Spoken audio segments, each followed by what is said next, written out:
So guys, I had fitted the flow meter here. This is an outdoor switch for tube well side lights.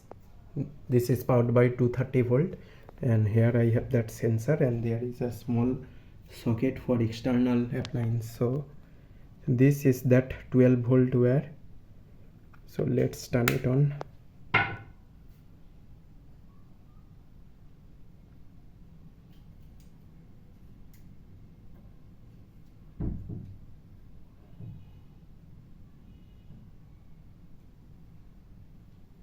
So all these things are pre-programmed by me.